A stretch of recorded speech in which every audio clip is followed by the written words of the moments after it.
Dude, oh, too bad we don't have headphones because it sounds so cool on the headphones. Yeah. Did you want to start with your little ASMR? We should do that. Okay.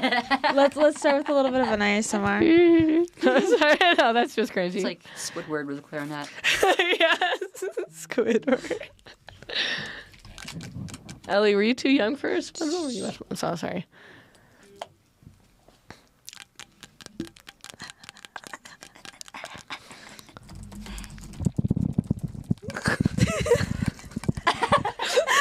It's called ASMR. Okay, guys.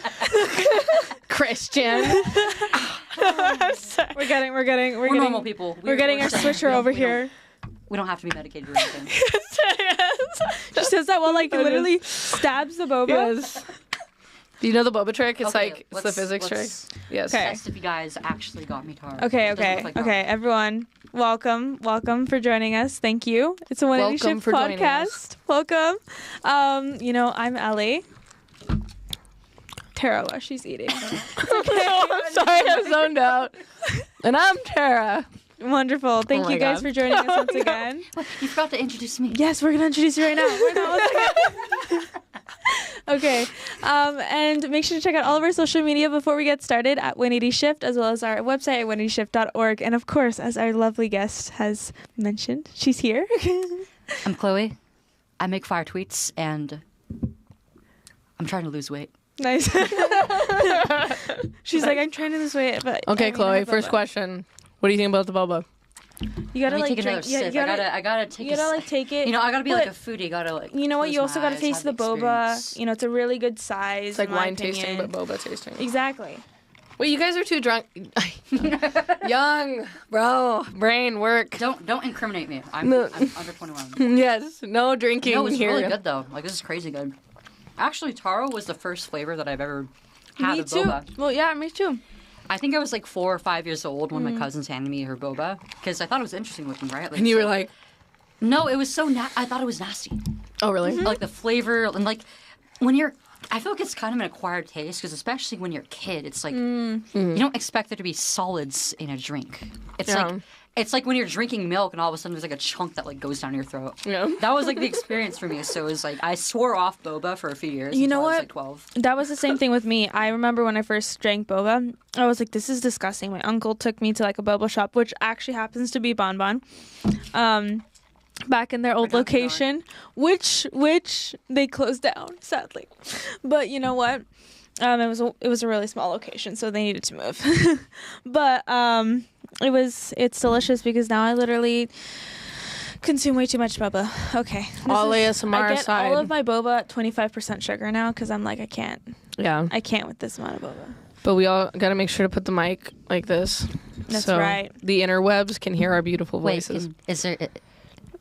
Closer. Are people complaining? No, it's Okay, okay. okay. No, it's just Before a they thing. complain, You so know we what? can know. We should check who's watching. You Wait, know where are we what? streaming at? We're actually streaming on Twitch. All over the Okay. place. For the first time ever. So Twitch? welcome Twitch. Oh, I thought you guys would be doing for the X. first time. We're doing. Oh, yeah, we we're are on actually X. on X. We're on X. Yeah, you gotta retweet our Dual streaming or stream. just Yep. on- We're on YouTube, Instagram. You got to And retweet our Facebook. stream, Chloe. Wait, isn't that against the terms of? Never mind. No. Okay. I remember there being a thing a few years ago where you couldn't cross stream from Twitch to YouTube or other streaming services. I don't know if that's well, still a thing. there's a platform that we use that disperses all of them. Yeah. I know what you're talking about. It's Can't called remember the name. Caster. Yes. Yeah. Yeah. Lovely. Love it. Caster is great. No, yeah, let's see how we're doing here. Oh my goodness, you guys, we've been so sidetracked today. Wait, can you send me the link? It's so I totally can- fine. Yeah. She'll send you. Yeah, the I'll link. send you the link. Okay, that's I fine. can airdrop it to you. My airdrop. Okay, well, guys, you know what? While they're doing all their stuff, I want to say that I successfully finished my first semester of college, which was super exciting. Yeah. The applause. No, and So we had an applause track. you know what? For being a homeschooled student, I did pretty well. I did get A's, so yay. You know what's crazy is that like homeschooled kids get a bad rap for being socially awkward. And it's Yeah. like if your parents raise you wrong, then yeah, that can definitely happen. Yeah. But that happens regardless of whether somebody's in homeschool or public school. Because Yeah. I've between the homeschooled kids I've met and the kids who I all knew in public school, the homeschooled kids were way better adjusted. Yeah. Yeah. I mean, like, Why do you think that is? Probably because their parents were more attentive to them. And public school is just a terrible place to be for most kids, I feel like. Yeah. It messes with you, dude. Okay, let's do a quick story time. Also, I airdropped you. So I teach enrichment. I have multiple jobs, but one of them is teaching chess at schools all over the place. And so I go to these public schools and I teach chess classes. And the other day, one kid was being really loud. And so I said, if you keep being loud like that and screaming, I'm going to give your opponent an extra move. And I was like laying down the law, you know? So I come back around, he's still screaming. So I give his opponent an extra move. And then the other kid starts like flipping out. Like he's like having like the biggest shame attack. And I don't know what to do now because the kid already took the extra move. And so I take him aside and I'm like, how are you doing? You know, like, are you okay? And stuff. And then he sees that the other kids are looking at him and he's a younger kid and the other kids are older. And I just see him like this, like, and I'm like, oh my gosh, like, oh, why did I ever give that other kid an extra move? Like, this is becoming so like emotionally traumatic. But the thing that the other kids were saying was, oh my gosh, he's so cute. I want one. But you should have seen the horror on his face. He thought that they like were judging him. And that story alone describes the traumatic situation that like, you know, toxic social environments can create for a child, you know? That was very similar to how I was as a kid. Like, I did not know how to socialize when I was in like early elementary school. And I was really bad at regulating myself emotionally. I didn't really know how to do that. So I would often have like outbursts like in class or like at recess. And of course, like in the classroom or in that setting, it would bring more attention to me. And then like I would feel all the eyes on me. And I didn't like having attention on me. So it would make me freak out even more. Yeah. Yeah, exactly. And then the attention becomes overwhelming. And then as the adult, I was trying to like break through that. But when I only have a limited amount of time with the child in the day, I can only do so much because I really don't like they don't know me like that, you know? And yeah, I mean, that's another fault of the public school system. Like, it's these adults who are basically being made to raise children who are not their own. And they do not know the child they do not know the child best at all. right. They did not birth the child, they did not raise the child. They didn't even know who this kid is by the end of the day. We don't even know our teachers when we grow up. No. Like I mean, it's weird. Like when I see them on Facebook, like as recommended, I'm like, ugh. You're like, no. like, You're like, no. I mean, some of my friends will like try and friend them, but I'm like, oh, that's weird. Like I don't want to cross the fourth wall like that. I had some chill teachers, but a lot of my teachers I would gladly forget about. Yeah. How come? I just had like some very strange teachers. There was one Spanish class. There was one Spanish teacher who I had my sophomore year, and for whatever reason, the topic of prostitution just came up in class. Like people were like talking. Wait, I don't remember the context even. But And what age was that? so this was like a class where kids as young as like freshmen could come in. So it was probably like inappropriate. it was like Oh my gosh. 14-year-olds to like 17-year-olds, I think. Unbelievable. Wow. And then like the kids started laughing, right? Because like it's an uncomfortable subject. And, Yeah. like, kids and like teenagers that age, like they laugh about stuff like that. It's just natural. And she was like, "Guys, why are you laughing? What's funny about this? It's work. Sex work is work." Wow. Wow. What was the reaction of the kids? So like she was super I think serious like about this. yeah, she was serious about it, and the class was just silent afterward because nobody knew what to say. Wow. they were like, "You a hoe." No. Tara. Tara. I mean, I think that's actually how everybody felt. If we're being honest. Well, you know what's crazy is like, you know, going into college now, you know, I'm going to a community college because college is too expensive right now. But College scam. Sorry. yeah. Did I say that? I was a stretch. But you know what? My teacher has like literally crossed that line several times. One of my professors of just like talking about the most inappropriate stuff in the classroom, and I'm like, Like what? Bro. May I ask? Oh, okay. Yeah, come on, Ellie. Okay. You gotta spill the you gotta deets. spell the You gotta make Okay. us uncomfortable too. Hold Yes. on. No, that was a very uncomfortable class. No. We're trying to keep this somewhat age appropriate. Okay, hold on. Well, we are. Well, Yeah. starting when? No. Okay. Okay. Well, very What age are we interestingly. talking about? Okay. Yeah, I don't know Yeah. about that. No. You had, like, Well, you know what? Some of the interesting things she would do is like, there was this one slideshow she gave us with pictures and how ads will be very suggestive. And so she was like, show us a bunch of like images that were like not necessarily pornographic, but on the So, like, verge asking of her it. Students to like compile softcore porn, basically. Not her, like not us, but she had it for us, and she was describing of how it all has a message behind it. you know what's funny though? So Or not funny, no, yeah, go but ahead. sick. But you know, like males, they have like what? They're like 60% more visually like engaged than females are. So just think about what it's like to be a male in that class, and you you're wanna just know like what she told being us? shown those images. You want to know what she told us before class? She told us, "Oh, I'm so sorry if you were raised to be a very innocent person, but right now I can't do anything about it, but you're just gonna have to deal with it." I was like, I don't know if I want to be in class was right this now. again? What course was this? English. Wow. That's just it's- so. It's just kind of soaked So, that in a little bit. I took an audio class, I think a year ago. First of all, I've learned more from YouTube than I did from that class. But the second thing is that they were like trying to tell us like, oh, this is like what surround sound is or something. It was like some like little thing. It was like a tangent on a lesson. And then she was like, yeah, I'll just pull up some like events that I've filmed here. And then she pulls up drag shows, like drag queen no. shows. And Like, what level of drag show are we talking about? like drop it to the floor, like, you know, they're basically in like a bathing suit, like, and they got the giant wig on. It's just like weird LA drag shows. And I was I sitting don't know there- about you guys, but I never want to see a random man in a tight bathing suit. Me I'm neither. sorry. I don't Me either. neither. Me neither. And it's like that shouldn't be a bad thing. But I was just sitting there, and I was in the front row because I was like trying to be like a, you know, like a good student, and then I was just like going like this. I was just going like this, and I was just like looking at. I wasn't looking at the drag. I was looking at her, and I was just like, you are doing exactly what they say you're doing. Like, this is just like, and then she saw me looking at her, and I think that's when like we just kind of felt, because like I was a really good student, and then we just kind of fell off. And I think it was because like personally it felt like she like kind of felt enraged at me because she thought I was a hater, you know? You want to know what's interesting is I remember that same exact teacher when somebody pulled out their phone and she's like, "Oh, are you taking a video? I don't like to be filmed. I just don't like to be filmed." And I was like, "Why don't you like to be filmed? Like, I mean, this is interesting." That's why you got to do the thing that She's like, "I don't want to, I don't want to get into any What does she have to hide? a lot. something, maybe." Although to be fair, she gave me a good grade for school, so yay.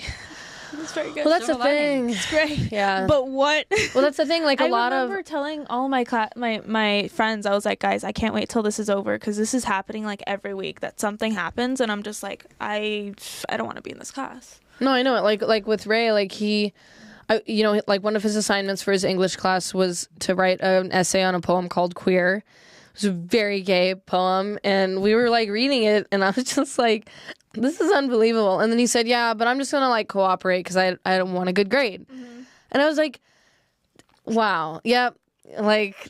This is America, you know? I'm just like, okay. And that's what so many people are doing. Like, even if they makes them feel uncomfortable or they disagree with it, they're just kind of like obeying because one, like the thought of fighting it is stressful. You know, Yeah. they want to like be young and all that stuff. And then two, it's just like they're being oppressed by their teacher. Their teacher is holding something over their head, you know? And so, yeah, it's pretty sad. It is. I mean, the way that the school system is just so insane. Like, I didn't understand how insane it was until I finally went into community college. Because this is your first real year going to school. Yeah, Well, you know it's what? crazy. I mean, I was in public school for the first 3 years of my life, but that's nothing. Like, even when they were putting somewhat like craziness in the classroom, it isn't how it is today. No, I know. It's insane. Yeah. Yeah, not fun. But you know what is fun? America Fest. I love that. Okay, so 180 shift is going to be there. Chloe, you're going to be there? Yes, I am. Yeah, what are you going to be Full doing? 4 days. Yes. I'm going to be... Are you going to be at the booth? Yes. Yeah. Yes, I'm gonna have a booth with them. Yeah. I'll be in media row. I'll also be walking around and having fun around the place. Yeah. And I Are also- you speaking this year? Yes, I am. Oh. Yeah. We're still getting the details on that finalized though. So. Oh, okay. That is so exciting. Yeah, and we're going to be walking around, and I mean, it's just going to be so fun. And I hear Donald Trump's going to be there. Woo! I did haven't hear met that. him yet. I've been meaning to meet this man.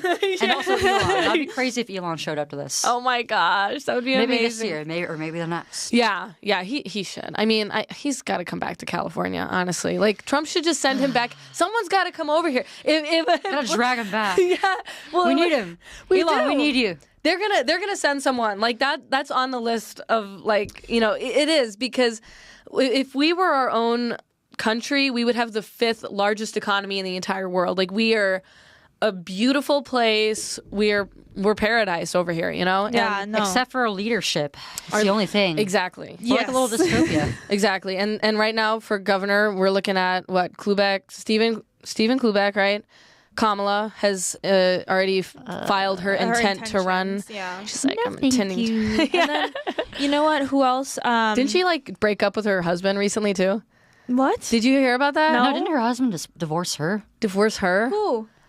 Kamala. No, seriously? Yeah, she's not a mama anymore. Hold on. She got doomed. What's going on here? How did I not hear Why are we about laughing this? about this? This is so sad. Don't laugh about this, guys.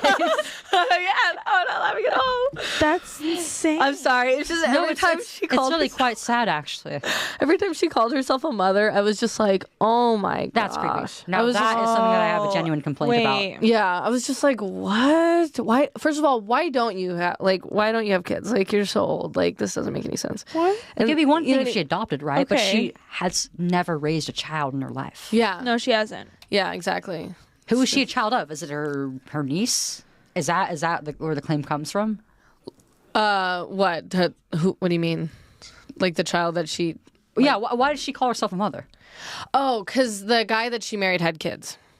She was a stepmom. So stepmom. She was a stepmom. Not quite the yeah. same. No, not at all. Not at all the same. I don't know. It was just that was like a whole thing, and I don't know. Like some people were like, "No, she was a mom. Like, leave it alone," But I don't know. Maybe I'm All being that fun too hard on stuff. her. Whoa, she is on my feed right now. That was Whoa. weird.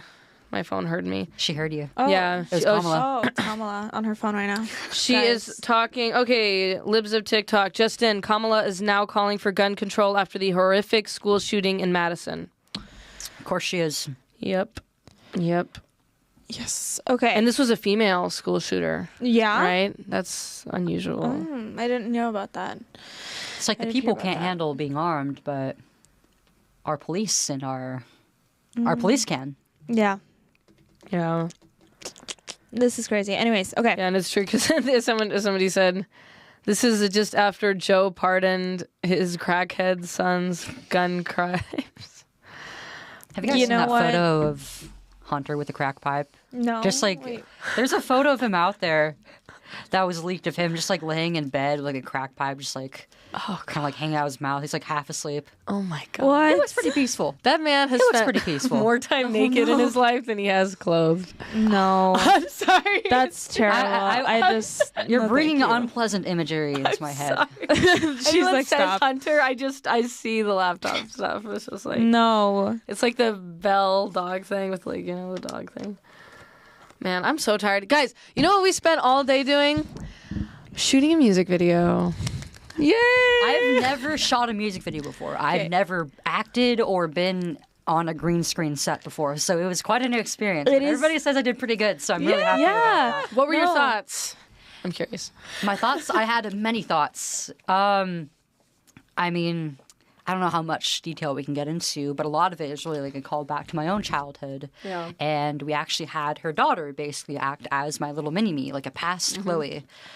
And there were a few moments where it was really bittersweet. And it did really remind me of my own past a little bit. And before and during the period that I was going through the darkest point of my life, my transition. Yeah. It also made me really happy, though, to kind of like put that into an artistic light. And even just like getting to know your daughter, she's so sweet. She really reminds me of myself when I was her age, and I'm confident in you as a mother to just, how do I say this? Well, we know each other personally now, and you know of stories like mine, and you're somebody who is very rationally minded, and you're very cautious when it comes to being a mother. And it's like I had this hope that I'm going to see like a little mini me grow up without the interference that happened to me during my own childhood, in a way. If that makes sense. No, thank you for saying that. And also, just like during it was like in more ways than one. It was a little exhausting. Yeah.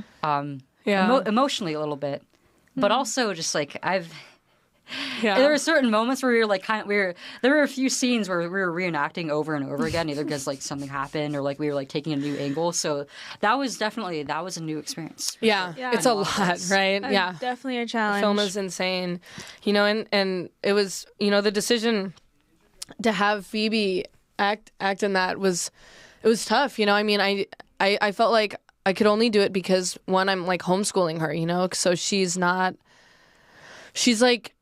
because when she was in school, like I saw her personality just like changing, and I couldn't. I was just like, I was took she her in out. Public school? She was in public school, but she went to like a magnet, like which was like a really good public school. Like she got accepted to a really good school, but and it wasn't even like a huge school or anything. But it was like changing her, and I couldn't, and I just was like, okay, How so? Well, the first thing was she just wasn't talking to me. Like I would say, "How was your day?" I don't know.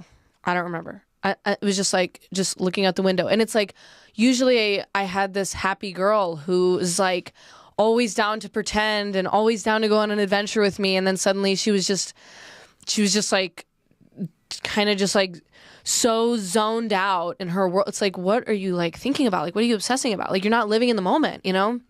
And I found out, like, after I took her out, I actually joined some homeschool groups, and their first recommendation kind of let her narrate her own day for a while, which, you know, some people are like, well, that's not, you know, that doesn't provide structure. That can be abusive, you know? So you provide kind of like a Montessori approach. Yeah. It was very Montessori. And then she started sleeping, like she was like oversleeping for about 3 weeks, because I think she was just so exhausted, you know? And then I just was letting her sleep. I mean, she was in kindergarten, right? Kindergarten, yeah. Kindergarten isn't supposed to be exhausting. No, I know. Like all I can remember from that period of my life was like playing and writing, and it was mostly like, creative and play. Yeah, that just makes me wonder, like, what are they doing in schools now that's just turning kids into drones?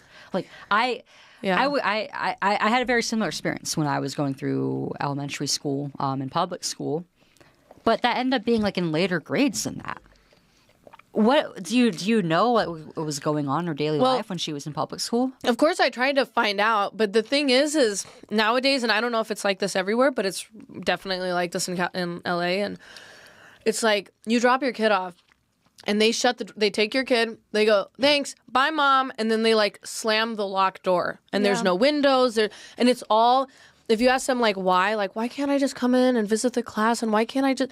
They're like, first of all, school shootings. Yeah, it'd all be for safety reasons. They say, yeah, we can't do that. It breaches the security for the school shooting protocol. And then the second thing was COVID. They were like COVID allowed them to just... And that's actually how they ended up sneaking so much stuff into the school libraries. Oh my gosh, I just swallowed a boba like entirely whole. Tough it out, lock in.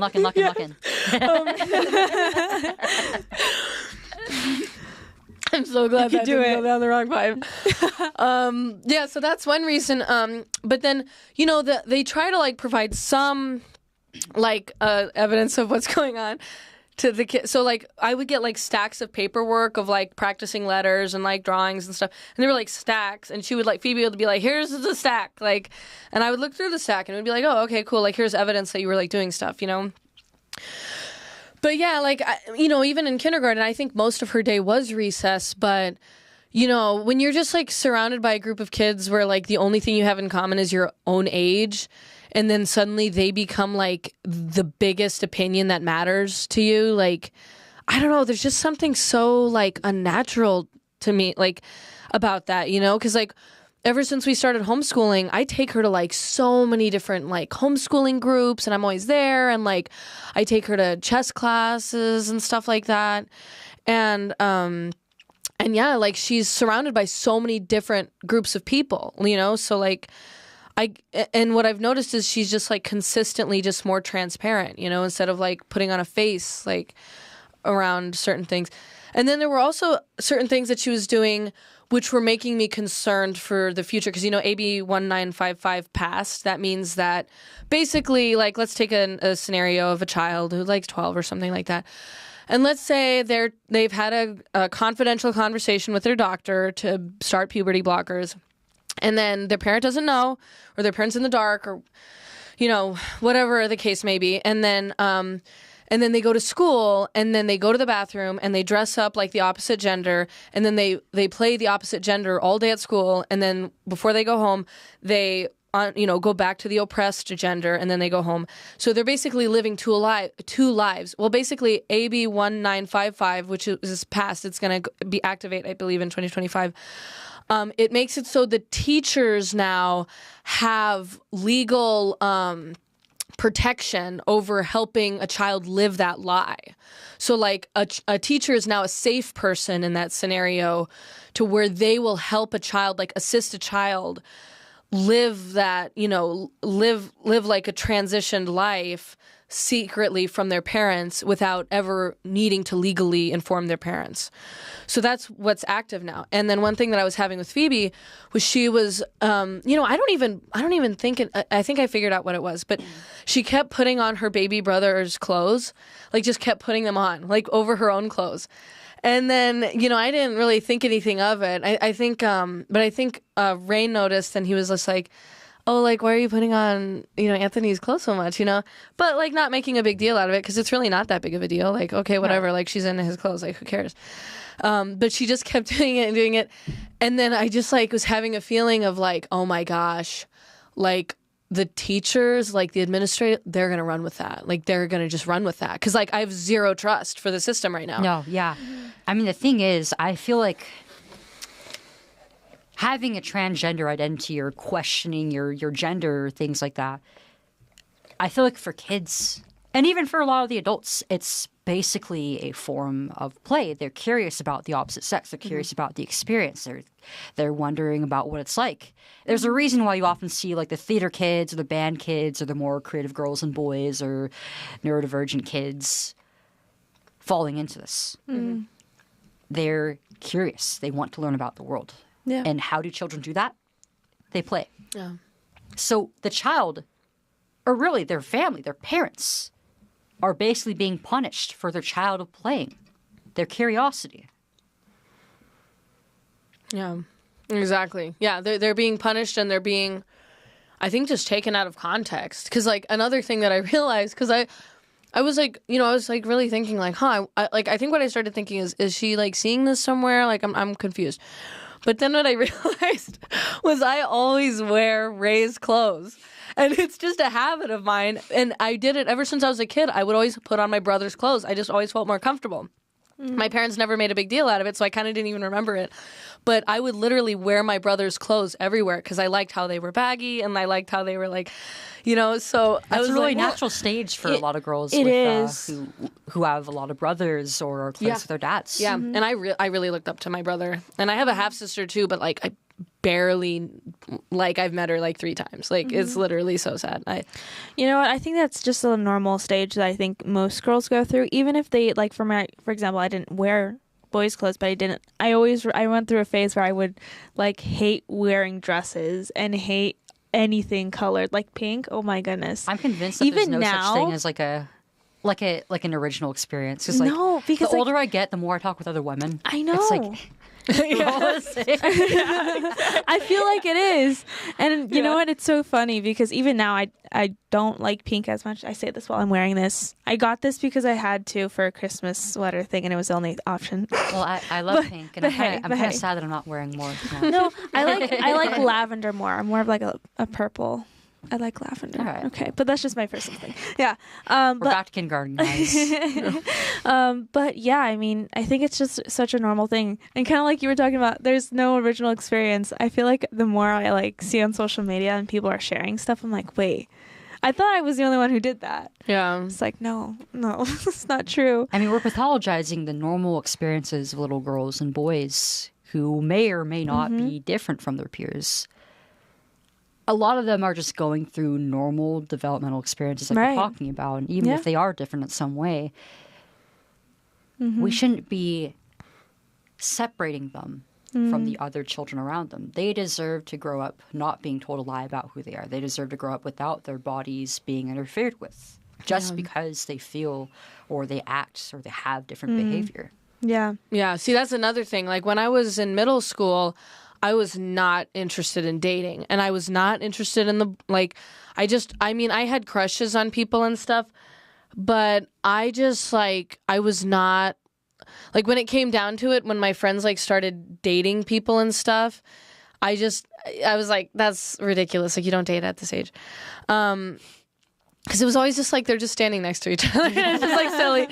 So awkward. And hopefully not going any deeper than that. Because I had a lot of friends who were like really precocious and doing a lot of things that they should not have been. Like, yeah, like as and in that's middle just school. disturbing. Yeah, that just in my mind that's just like, feel like abuse. Like you know, Well, it could come from abuse for It sure. I can. feel like the culture that we grew up in. How old are you guys? I'm 24. You're 24. I'm You're- about to be 19 next month. Okay, so we all grew up in roughly the same period Era. of time. Yeah. And I don't know about you guys, but I feel like the culture that we grew up in was very just rife with sexualization and sort of we've all been exposed to it younger and younger than previous generations, and there's almost a sort of social pressure to grow up faster than we would have otherwise. Oh, totally. No, I see that in my students all the time. Yeah. They'll say stuff that's like they're almost trying to impress me, like that they're growing up faster, and I just always shut them down immediately. I'm just like, oh no, like no, like I just kind of like I'm like no, that's not what we do here, like I just like make them realize that it's not an appropriate, like we're not going to do that here, Good. So I'm always just like nip it in the bud, but yeah, definitely most of our most kids our age, I feel like saw porn like by like 5th grade or 6th grade. I think the statistics are like if you were in the school. average age for children now to be exposed to pornography, like hardcore pornography, is like 8 years old. Yeah, 3rd grade. Yeah, I would say that disturbing. amongst like my school friends, that's pretty accurate. Wow. Yeah, because they just stumble upon it, or somebody shows them, or like. The kid, and then it's always like the kid who's like the unhappy kid, like the one that's Gets really hooked on it. yeah, and then who's like pushing it, and it's the same with drug culture. Like you always have the most depressed one that's pushing the drugs. That's like, you guys don't. Anyway, You're like, No, I hate to say it, but I know exactly what you're talking about. That's exactly how it is. They bring they're the ones bringing the other kids down because they don't have that force in their life anchoring them. Yeah, exactly. Yeah. No, it's sad. Yeah, and that's why it's such a blessing, that you were homeschooled because you just weren't. And like, I don't know, like talk about that. Like it's such a blessing to be homeschooled. I mean, not only like schooling was just so much more better, but I grew up with a great group of friends. Like I had friends who were not, like I had most of my friends for a while were all my Christian friends, all from church. Oh. So they were all very good. I mean, we had some drama here and there with some people because obviously, anywhere you have some crazy kids.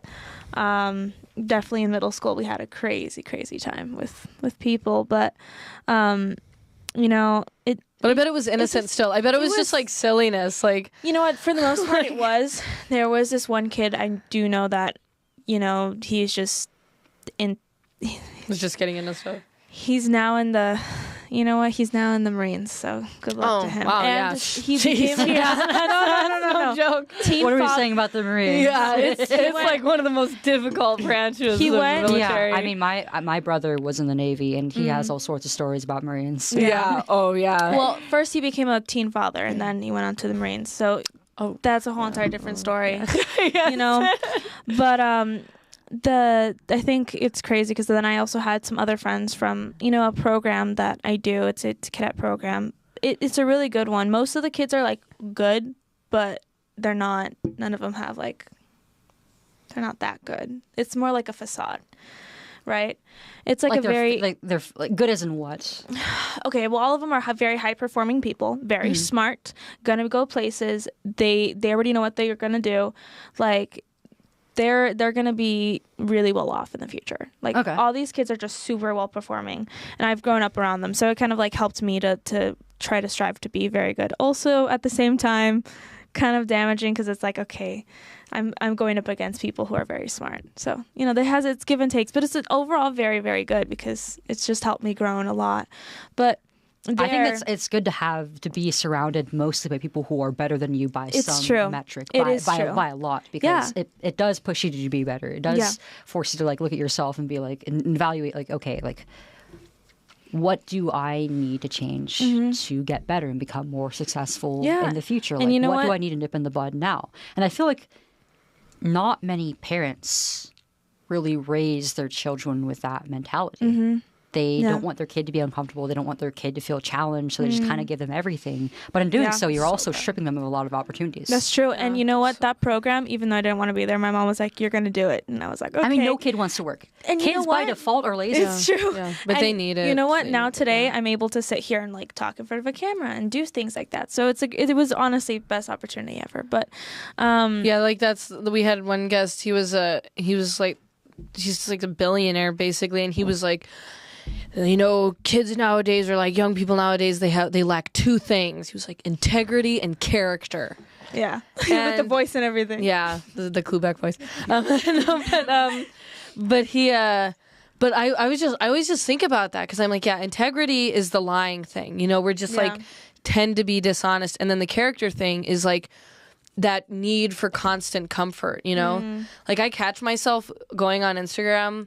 And then I'm like, oh, why am I on Instagram? And I close the app, and then I just click it again. And then I'm just like, oh my gosh. We need to unwire ourselves a little bit. I'm guilty of the same exact thing. Yeah. But well, I think he's right in that assessment. Yeah. Like I'm the youngest child, so I don't really have any little siblings of my own. The closest thing I have is like my nieces and nephews who are all like toddlers mostly.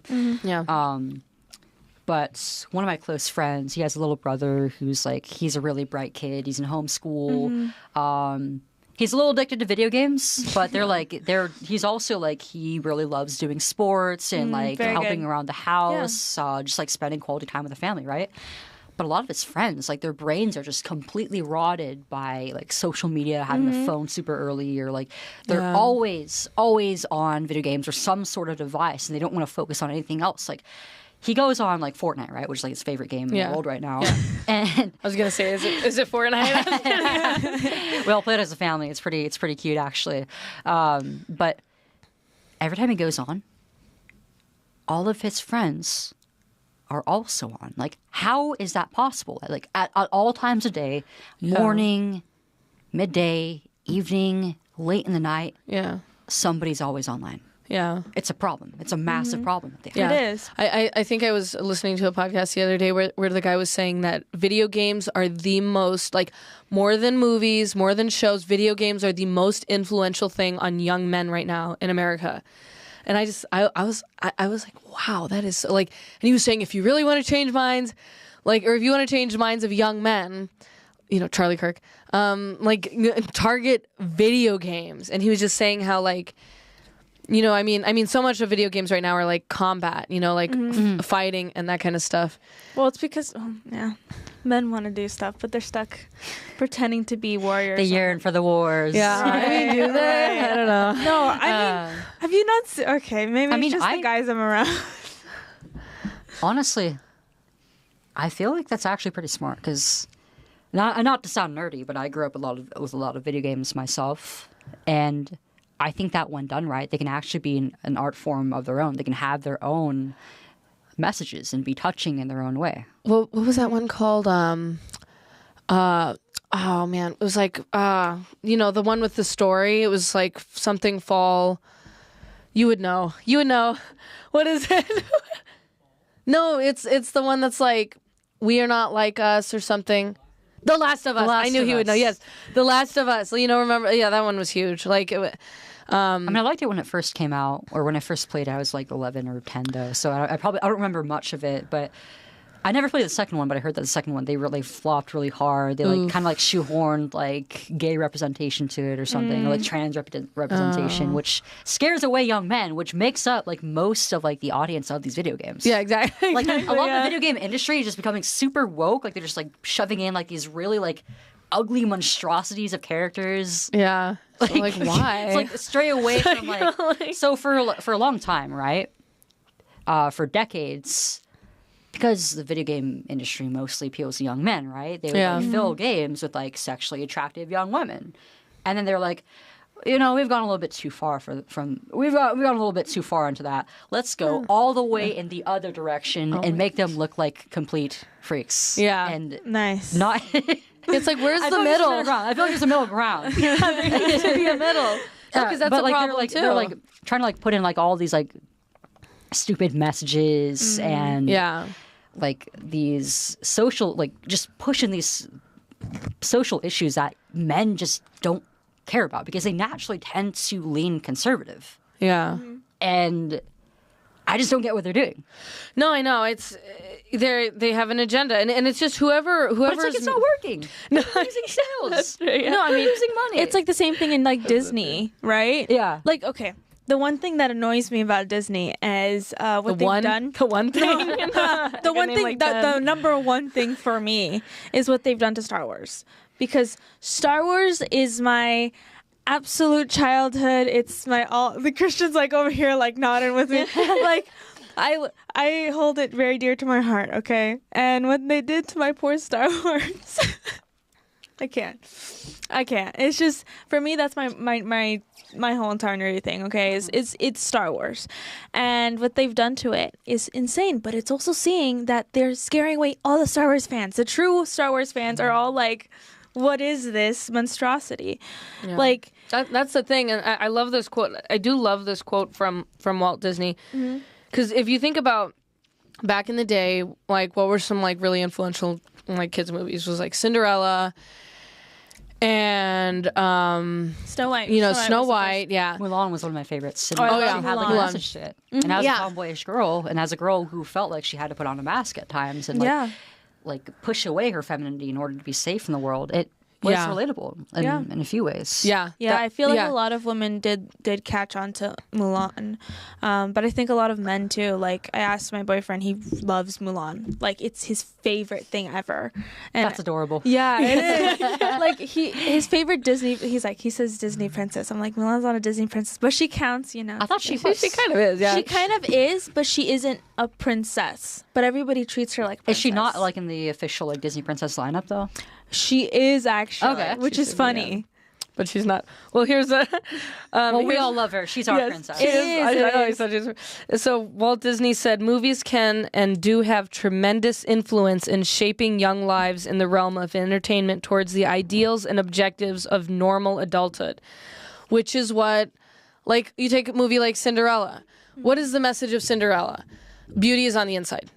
Like beauty is on the inside, and who is the most beautiful girl? The one that was in the rags. Who is the most, who is the most beautiful girl? Like the sweet one. Who is the one that got the happy ending?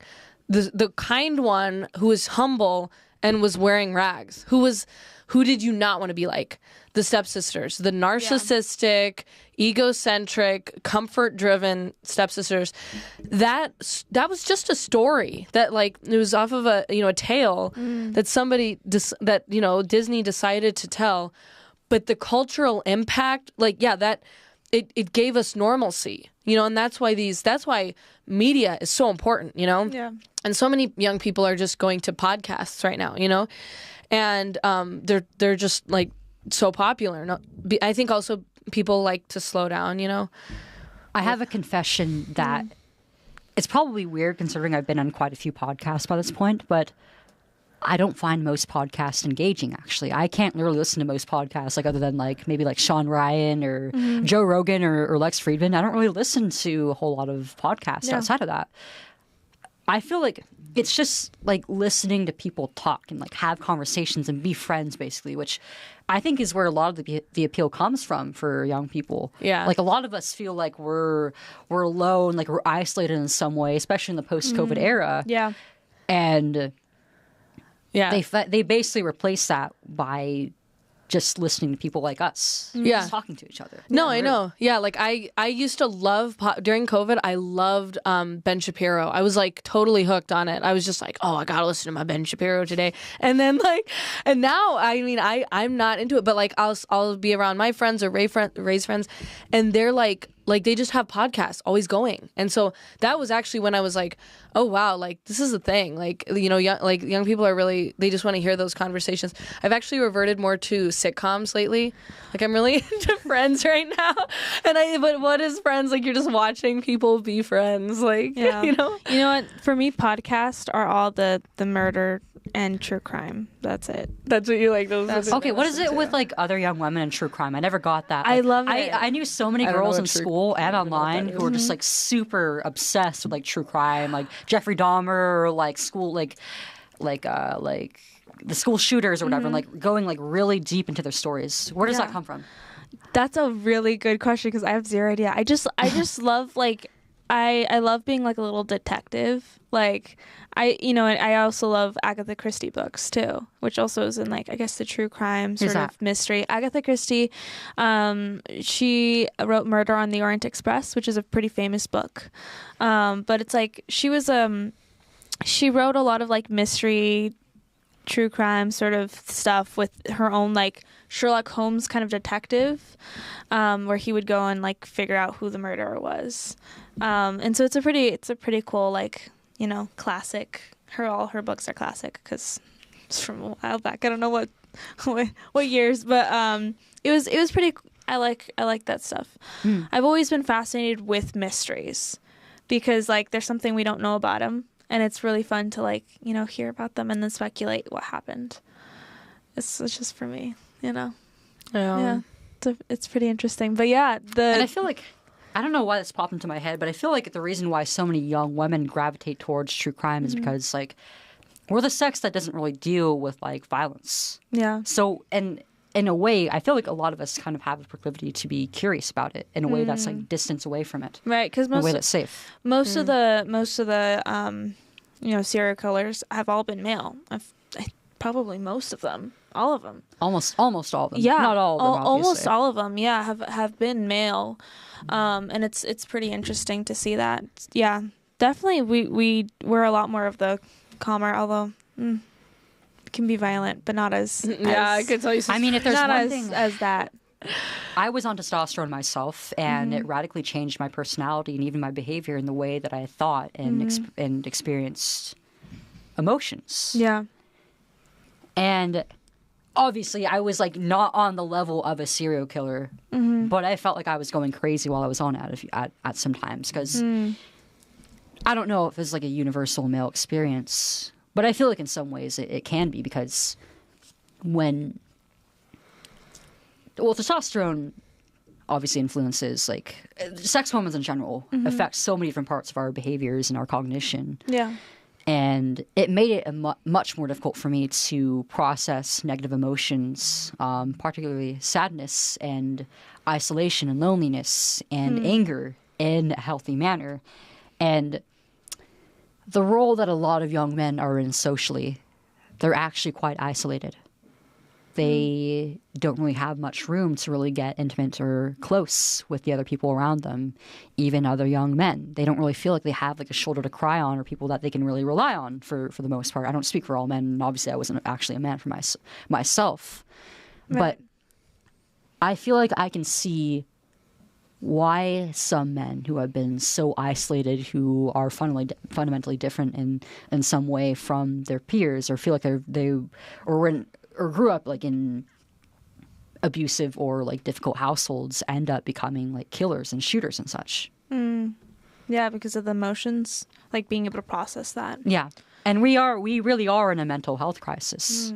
Yeah. Which I feel like is in large part, as we were talking about school shootings a little bit earlier. Yeah. That's in large part where that comes from. These are kids who have been ignored, isolated, abused, bullied, neglected. Yeah. And most adults are not paying those kids any mind. They're not doing anything to help those kids. And they wonder why they end up with the outcomes that they do. Right. I mean, most of the time that you hear about a school shooter is because something was going on. And there were signs like this kid was... you look into their personal histories. Yeah. And obviously not every mentally ill person is going to commit a massive act of violence like that. But I feel like it takes a lot of successive failures in one's life that leads to that kind of insanity. Yeah. And so many people are just so laissez-faire about that kind of thing. They just watch and sit by while somebody is hurt. Right. That's the culture that we live in. I really think it's the removal of mothers. Like, if you look at the society that someone like Jack the Ripper came out of, it was a society where they were removing mothers. They were replacing the mothers with just like nannies or school programs and that kind of stuff. Look at our society today. What has been happening for like the past 20 years, especially with like millennials? Both parents have to work. We have to work, you know? And that's the thing. Like, so we're like, I really think that the relationship between the mother and the son is crucial for you to raise an emotionally stable man, because you need that soft person. You need that soft person. Like, I think it's perfectly acceptable for the father to have the role of like, you know, you have to be tough, you have to be strong. I think that's just kind of natural. Right. Like, they have to like think twice to be like emotionally sensitive usually. But like with women, we're just like, oh, like, you're sad. Like, I can tell you're sad. Like, what's going on? Like, let's slow down. Like, and if you think about where we're at right now, women have been removed out of the household. We've been shamed. Like, we've been like, you don't want to be a mother. Like, you want to just be at home and not have a life. You want to just be a slave to your husband. You want to just be blah, blah, blah, blah, blah. But it's like that in the eyes of feminism, you know? And obviously we want equal rights. Like, you know, with like, I mean, even when that is said, I'm just like, but we're not equal beings. You know, we're not equal beings. But yeah, I think that women should have, you know, the ability to make money if that's what they want to do. Yeah. But like nowadays after COVID, so many office jobs went to home offices. Like, so many businesses cut their costs by making it so they don't have to pay for an office anymore. They have people work from home. And I completely agree that women, we should obviously have equal rights and opportunities as men, but it's undeniable that after like which period of time was it? The Industrial Revolution, we became a lot unhappier as we also had to fulfill the duties of the opposite sex were usually tasked to the opposite sex. Yeah. We now have pressure put on us to do about as much money as our male counterparts and our husbands do. And we have a lot less time spent at home fulfilling that maternal role that I think most women live happiest when most of their time is dedicated to making their home and to raising their children and fulfilling a maternal role not only in their own family but also in their own community and looking after the younger generations. And we've kind of, I wouldn't say that we've been just completely robbed of that, but a lot of time has been taken away from us to fulfill that. Yeah. And it's interesting that you mentioned like the importance of the role of the mother in our society, because I feel like we often hear about the importance of the man heading the family, the husband, the father, which is equally an important role to be the assertive one, to establish dominance and order in the family. But we absolutely do need that soft, nurturing role of the mother as well. And I mean, this is completely anecdotal.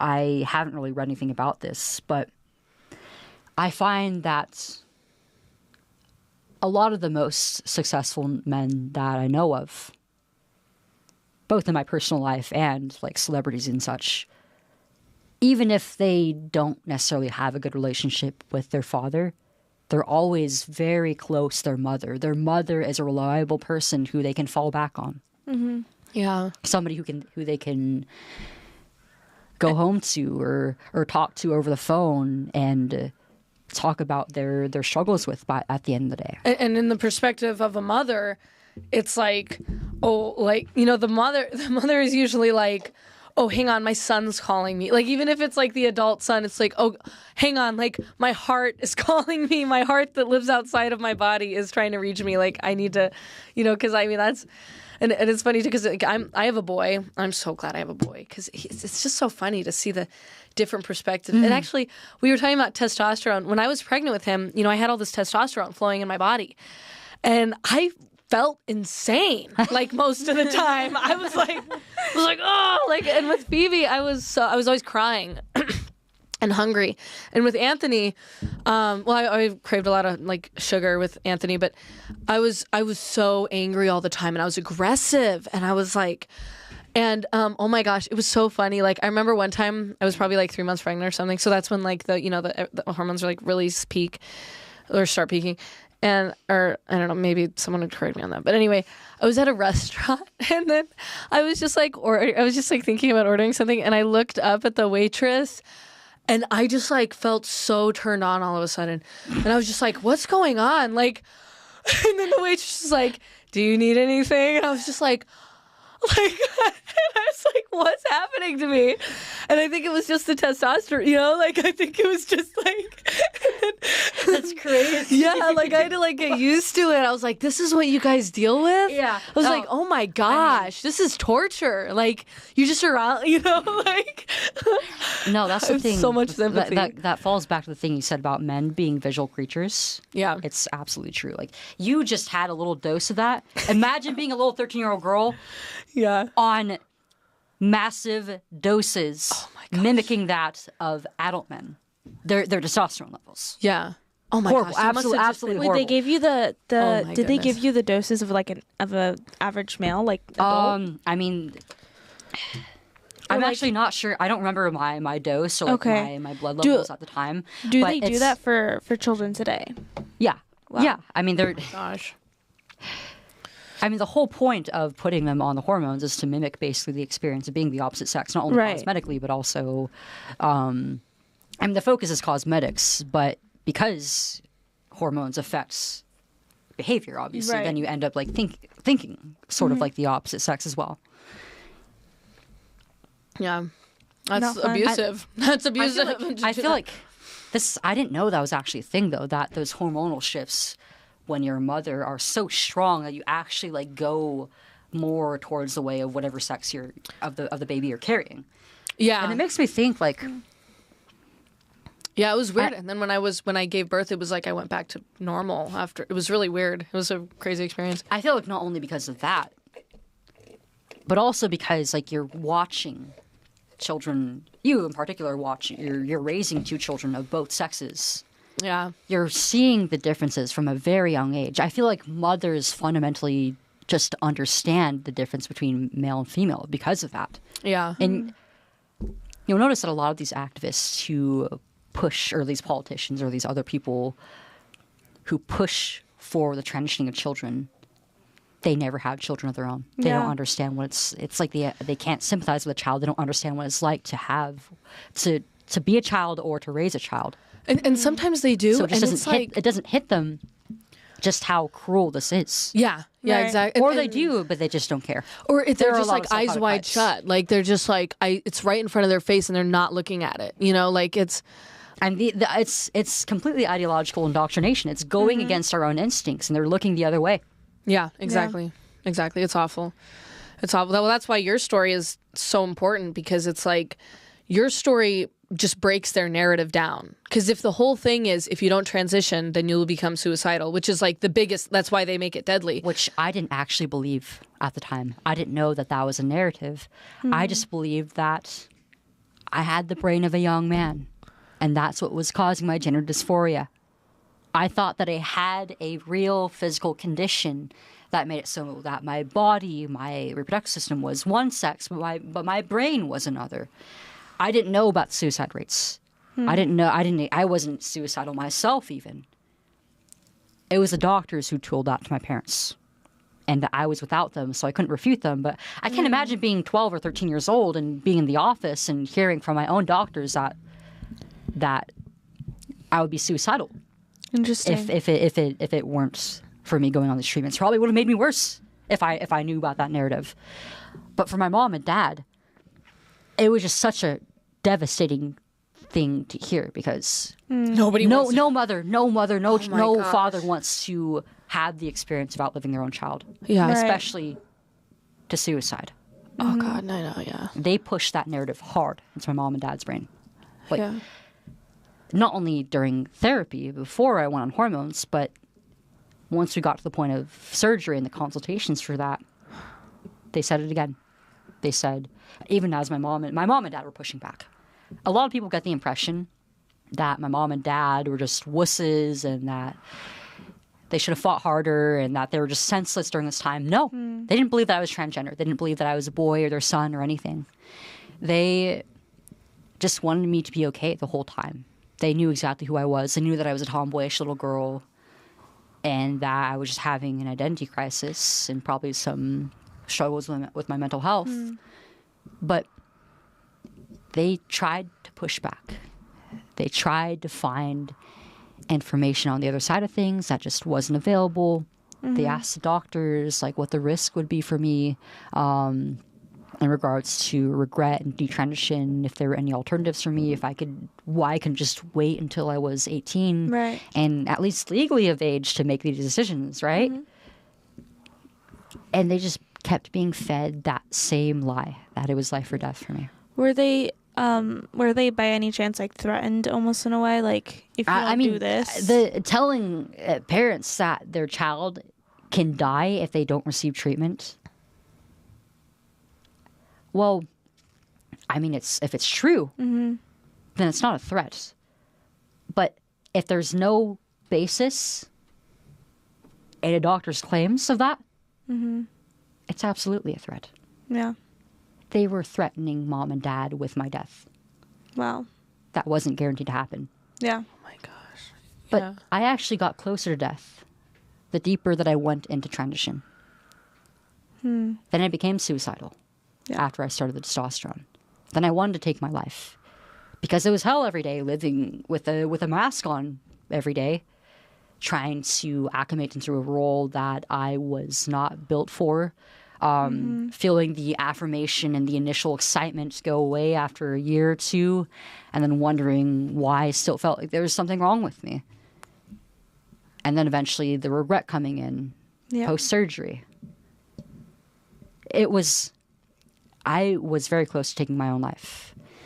I was starting to have plans to do so. And that was only after I transitioned. When I was that little 13-year-old girl who hadn't been on hormones yet, I didn't want to end my life. I just wanted to have a better one. I wanted to feel like I was understood and loved, and like I could understand and love myself. Yeah. That was all that I was looking for. And which I think is like a pretty, again, it's developmentally a normal thing. That's what most adolescents and pre-adolescents go through. And especially young girls, right? Like you're trying to discover yourself, who you really are, and this, like watching like the changes happen in your body, it can feel like you're being forced to grow up a little bit. Yeah. And it was just confusing navigating all of that for me. And I could have just gone through that completely unscathed. I could have had the opportunity to just grow up and then just learn how to be comfortable with my body, with my sex, with being female, with my femininity. I wasn't given that. And that's the thing is like we'd be surprised to see how normal a lot of these transitions, like they relate exactly to those feelings, and that's why the kind of the intimate details of the story emotionally and like the perspectives of the awkwardness and like I was called asexual so much in 9th grade because I just didn't want to date. So they were like, "Oh, you're asexual. You're the A. You're the asexual." And then I was like, "Okay, I'm the asexual." I became a teen mom. Like I was not asexual, but it was like, I mean, if you have like an outside perspective as a teenager, or even like once you get to adulthood of what teen dating is actually like. Why would you want to participate? Yeah, exactly. If we're being honest. Well, that's the thing, and that's why these stories need. Like right now, our normalcy, our media, our shows, like what we're consuming, whether it's video games, a movie, a TV show, our normal is insanity right now. It's literally insanity. And that's why I was so intrigued when I saw this Disney quote. Even though I'm like disgusted with modern Disney, I was just like, like movies can and do have tremendous influence in shaping young lives in the realm. Especially today. Yeah. Like, we're in a very media-oriented world. Yeah. Well, everything is media. We've been isolated. Like most kids, like who are like, I would say like, you know, I would say like second to maybe like 6th or 7th grade, they're probably the most isolated of any generation alive because they had to adjust to the new normal, which was being at home. Right. So it really did become their new normal. Like they feel more comfortable when they're at home alone. Like, and that's a lot of them. Or you know, I mean, I'm hoping that, you know, more of them are like breaking out of that and stuff. And I've been seeing that too. But you know, that's the thing is, we have all this influence of media shaping young lives in the realm of entertainment towards the ideals and objectives of normal adulthood. And back in the day when he said this, probably a lot of the normal adulthood was like more biblically based ideals, or like even if you look at fairy tales, it's usually like the messaging is somewhat righteous. But right now the messaging is just insanity. It's like, oh, you want to have a goal to do something good in the world, then you should become a climate change activist, you know? Or if you want to like help people like have better lives, you need to be an ally of the LGBTQ plus movement. Like you know, like they're being like, I mean, programmed, and we need to fight against that. Like that's why we started this whole movie project with you, and just, you know, telling your story in a way that's artistic and relatable and can enter people's lives in like when they're at home alone and they're like, whoa, that was relatable. And then you like watch a righteous thing play out and you're just like, oh, or, you know, the righteous message is told, and then you have and I've experienced this with a lot of different, like with great shows and throughout my life. It's just like, oh, that's obviously how it's supposed to play out. Like this passes, you know, like, and that's the ultimate, that's the whole point, you know, is. Mm-hmm. I mean, we really are in a war for a new normal. Like we have the left invading like our children's media, most of our media, like video games as we talked about earlier, or TV shows. The list goes on, obviously. Yeah. But we need more conservative or just sanely minded or Christian outlets that will produce new media for all of us. Well, and because we're searching for a new normal. We're searching for an understanding of the world through our. Well, I feel like a lot like media kind of gives us a perspective on. It gives us like the time to think about about our world. Mm-hmm. Well, and that's exactly. And that's why I'm grateful that you guys are working with me on these film projects, because I'm an artist myself. From a young age, I've always loved writing and illustration. I've been making comics for pretty much as long as I could remember, and I've always wanted to dive into the space of some mainstream art form to be able to change the world. And to some extent, I've kind of been doing that with my activism through my speeches, through the videos I make, through the interviews that I take. But I really want to get into the nitty-gritty with illustration. Or, you know, it's funny that I'm basically acting right now, and I think that once we get further into our like actually making our films, that I'll probably end up being the one acting myself, because it's that's actually something that I wanted to do from a young age. Yeah. So it's crazy. Like I feel like everything in my life is coming full circle. Like from my childhood experiences, the wishes and desires and everything that went away is now I have the opportunity to actually do all those things, and it's you guys who are giving that to me. Oh, yes, so thank you guys. Yes, absolutely. No, thank you, because I mean, also the thing is that, you know, conservatives and Christians, they are really, really trying. Like one of the, so I'm an editor, so I'm also, you know, in that artistic world, and right now I make most of my money just on like marketing videos, because that's like, that's always like a thing that people need.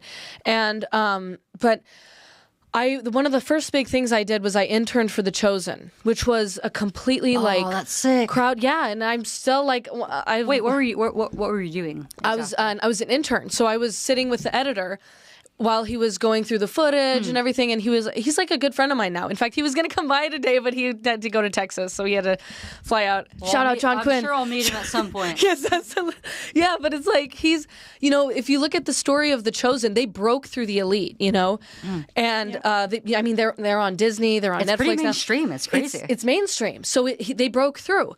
But it's like, the thing that saddens me is it's like I think everybody was hoping like, oh, like Christians will have a place to go now, but it's like no, like we're just like in the mainstream, like we're like in, like you can search for us in there, like you can go into Disney and search for The Chosen and watch it in there, but it's not what they're putting up on their advertisements and stuff, it's so anyway. So it's like we haven't made a full breakthrough yet. No, we haven't, but we're getting closer. And Angel Studios, that was a big part of that. Although they're not really working. But anyway, but that's the thing. Like, so Christians are trying so hard to break into mainstream media. Conservatives are trying so hard, and I think we're just waiting for a giant to come in, a giant who's as influential as Sony, like a giant who's as influential as like, these places that have been around since the 1920s. It's like, of course they're giants because they've been doing this. They've been mainstream since the 1920s. Like, MGM or like Sony, Disney, all of them. Like, we need a giant. Like, we need, like our Elon. We need Elon Musk to like step up and be like, I'm entering the culture war. Or we need Turning Point USA. I'm always saying like, you can tell they had a huge part in getting Trump elected, but it's like we are losing the cultural battle right now. We are losing media. We are like young minds are being polluted. It was like breaking my heart. I was like watching my daughter watch this nativity scene mockery on Netflix, and I had turned it on because it was a trending Christmas movie on Netflix, so I thought it was fine. It's called That Christmas. Warning, do not let your kids watch that. I put it on with my daughter, and it was just mocking the nativity scene, and she was laughing at it, and she was like laughing, and it's like ironic jokes that she doesn't even get. Like, they're like talking about, oh yeah, Jesus is a hippie. I mean, it's like dropping a watermelon on the ground. Like, kids will find that funny. They know that kids will find that funny. That's exactly why they're mocking it. Exactly. But then what's the other side of that imagery is the red watermelon juice explodes onto the audience and it looks like blood. So it's like, well, why are they dropping this baby Jesus watermelon on the ground and saying that it died and exploded it's so on everybody? Sacrilegious. I know. And Phoebe was laughing at it, and I was just like, do I turn it off? And I know that if I turn it off, then she's going to be like, why did you turn that off? Like, what's going, like, I'm going to become, she's going to, because that's what kids do. They're like, they become fixated on the things that they can't see because they're curious and they want to know and they want to. So I just watched it with her, and I was like, okay, it's too late. Like, we're already watching it. and then so it was so weird because the rest of the movie. That's the thing. Like, you can't always react to things around your kids because otherwise, like, it'll leave some sort of idolization. It'll leave them questioning. Yeah. Right. So sometimes the best thing to do is just not to say anything at all because they'll eventually forget about it. And then just have a chill conversation about it later. Like, oh yeah, I don't really. Yeah. Anyway, you know what I didn't get? You know what I didn't get, even when I was an atheist. What? Why people hate on Jesus so much? It's like even when I didn't know Christ yet, it was like, man, the more I hear about this guy, the cooler he seems. Why do people hate him? Why do people hate him? I mean, he's like literally the most like innocent man in history, and they're like, It's so true. that is so true, honestly. It's so true. Oh my gosh. Like, people are so stuck up on just trying to like hate on him for no reason. It's like, and he really is seen as like a very, even to people who found him as like a normal guy, just made, a celebrity in history. He was still known as a good guy to a lot of people. No, I know he's mentioned in the like even the Jews think he was like some cool. some cool Jewish guy. I'm not. Well, it's what's interesting is like it was like that interview you did with Father Josiah where he said that Jesus is the most talked about man in all of history, and then he said that and I'm forgetting right now what the sorry, brain is not working. Oh, I see what you're going for, but I don't remember. No, it's like, I mean, I don't think. Like I have an aunt that's Jewish. You know, she's not all into. I don't even think she would call Jesus like a prophet. You know, like she's not. But what is the? Oh my gosh, I'm having a total moment right now. Christian, help me! He's like, what? Producer, please. I just want to pull up that video. I'm trying to think of the. It's Okay, okay. right now we have the Israelites going against the blank. It's Jeopardy. Wow, I'm like, hold on, what's going on? No, what is it? No, seriously. You have the. What is blah blah blah? No, I'm gonna have to just. I look get it up, 200 dude. points, guys. I just got 200 points. I don't know what I got. All that fun stuff. Wait, what are you trying to like mention or reference? I'm just saying that he's mentioned in other. Hamas, yeah, Hamas, and Oh, like he's mentioned another like he's mentioned it in their Other religious. religions? Yeah. Yeah. He's mentioned in their. It's crazy how Hamas is your first thought. Dude, I am. Did they say something about him or what? Islam. Oh yes, God. There you go. What is wrong with me? Yeah. You're thinking of Islam, right? And the first thing you think of is a terrorist group. What are you saying? Come on. Cancel that. Anyway, no, but sorry. Okay, I know. Okay, lock in. Yeah, so Islamic texts, they talked about Jesus That's as well. correct, yeah. And we have discussed that with so many guests. Why did I just have a brain fog that bad? That was just embarrassing. I mean, I'm embarrassed. 8 hours of filming. 8 hours. That takes something out of you. It does things I don't to think I've you. ever filmed for that long. Did you know that the standard film day is like 12 hours? Isn't that crazy? That's the average. I mean, you can always like request That's like longer than I stay awake. No, I know it's crazy. It's I crazy. feel that. Filmmakers No, go hard. It's for those. crazy, you know, because I've gone along to go film with everyone else because sometimes I know your dad will like text me like be like, hey, you want to come work this day? And I'll be like, sure. These hours are not okay. No, Like, I know. bro, These hours are not. But to be honest, Dude, like I feel like to the be puberty honest- blocker joint issues kicking in like after all this. Oh my gosh! Really? There's joint issues from that? Yeah, it's just a thing. It's just my a thing. goodness. You know, it's normal. It's Oh, no. great. You know Yeah. what? I kind of want to also touch on the lovely comment we had before the show. So I was kind of mentioning it earlier, but Oh, like, that's right. Yeah, this will get rid of my no, we horrible were cringy moment. so we were retweeted before. Yeah, this person is more cringe. Yes. Before going on here, we were retweeted with the caption "Grifting is fun?" ? And this is in response to And- our video, like us saying And we're the gonna do person this. was that has lost stopped account, right? Yeah. Yeah, so this guy is like, I think the troll that I've had since the very beginning of me speaking out on X. Since I made my account, basically, this guy, I think it's a guy, I don't know, they're anonymous, Person. but they're using the image of somebody I know to like, I think it's intentional, like they're trying to like kind of like dirty her image a little bit, so just like so that her face and her name and everything is associated with this troll account, right? Interesting. But this guy's weird. Like he's been going at it since I was 17. Ever since I turned 18, he's been making like weird sexual comments about me, calling me jailbait, like insinuating in several posts that I'm like doing my activism so I can meet up with older male suitors. Okay, like, what? He says crazy stuff like this. Oh Like, my like goodness. Okay, weren't we just talking about how he has a crush on you?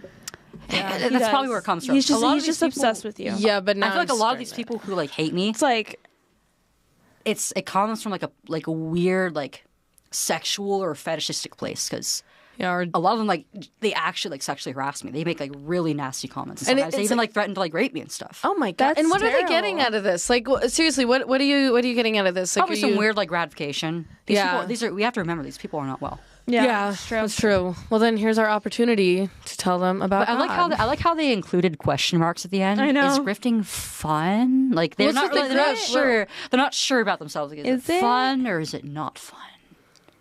and the grift. I don't even understand what the accusation of grift. Yeah, like is. I've been I don't even know. I've been accused of that for a long time. They say like I'm just in this for the money, right? It's like Yeah, I did steroids and I stopped going through puberty and then I chopped my boobs off for the money, guys. And it's like, okay, yeah, sure. I get paid for speaking engagements with like different groups and in colleges and stuff. And I'm employed with a nonprofit. But it's like, okay, yeah, I'm employed. So what? And it's like, no matter how much money I make, I really don't make that much. But whether it's $1 or millions of dollars, none of it is ever going to none of it is ever going to bring back what I once had. Like, Right. it's not going to restore my childhood. It's not going to restore my lost breast or lost tissue or function or health of my body. So what's the point? Yeah. Yeah. It's like, why would anybody do And that? If we're talking about grifting, why aren't we talking about the interest groups who are pushing this? Why aren't we talking about the hospitals and the doctors and the Who are making surgeons who money are off of making this. bank off of these patients who are distressed around their sex? Right. Yeah. They're Seriously. making way more than I ever could. It's like the real grift is the doctor who says to the parent, if your child doesn't undergo this surgery, they might kill themselves. Like, why is that not called the grift? Because that's like the griftiest, shiftiest crap I've ever heard. Like, I'm sorry, what? Like, you know what I mean? Seriously, like, and also, it's like, that's just annoying too, because it's like, you know, you have all this stuff about like people obsess over clout, you know, but it's like when you're actually working hard and like just simply like providing for yourself, not even like at a huge level, just at a base level, it's like that pisses people off. But it's like, dude, we need to eat. Like, we have to eat. You know that, right? gotta Hey, have guy who food. accuses people It's of like, grifting, how do you make your money? I would not be able to do this if Yeah. I was just working on nothing. Right. Yeah. I mean, it's it's quite literally impossible to. You need to be able to have some source of income to not starve on the way. Like, Yeah. Well, It's like I'm a grown adult. Like, I can't be with my mom and dad forever, guys. Yeah. I know. think about That's it. true. Well, and But they're not thinking. No. helping one confused young person out of the weeds of this, and It's hopefully, worth more than any money. yeah, it's worth even like, you know, having to sift through all the hatred and judgment and cruelty that comes from people. It's worth it to like go through all that and help the one person who actually hears you and takes your advice and actually improves their life from the whole situation. And that's the thing, and that's why It's this so person priceless. Like, Yeah. talking to these other detransitioners and like these other like families and young people who are struggling with this and like coming up to me and saying, I was wrong about this too, and just listening to stories like yours helped me get out of this. Like, Yeah. if somebody paid me $1 billion to shut up, I'd never take it, because everything that I'm doing now, all the experiences that I'm having, like the wonderful people who I'm meeting with and the wonderful groups I'm working with, it's so worth it. I could go broke doing this and I wouldn't care. Yeah. And that's Yeah, because it's paying you spiritually almost. Yeah. It is. Like, and that's the thing that this, you know, I don't even know what this person's name is. What is their username? Has law stopped? Has Wall has- stopped? has Listen Wall- here, Has Wall. wait, no, it says Lol. House Lol Listen. woman stop surrogacy. I'm gonna turn this into a reel later, so you're definitely gonna see this because I'm gonna tag you. And I just want you to know that you are loved. You are very loved, and everything's gonna be okay. And nobody's tripping. Nobody's tripping. So just calm down. It's gonna be okay. He's kind of tripping though. Yeah, you're kind of tripping, and we see that, and we're like, okay, just calm down. But Stop making the weird sexual comments. It's all gonna be okay. yeah, You don't have to do it. You don't have to do this. Be normal. You can go back normal. to Yeah. normal life, and you don't need to comment weird Yeah. things.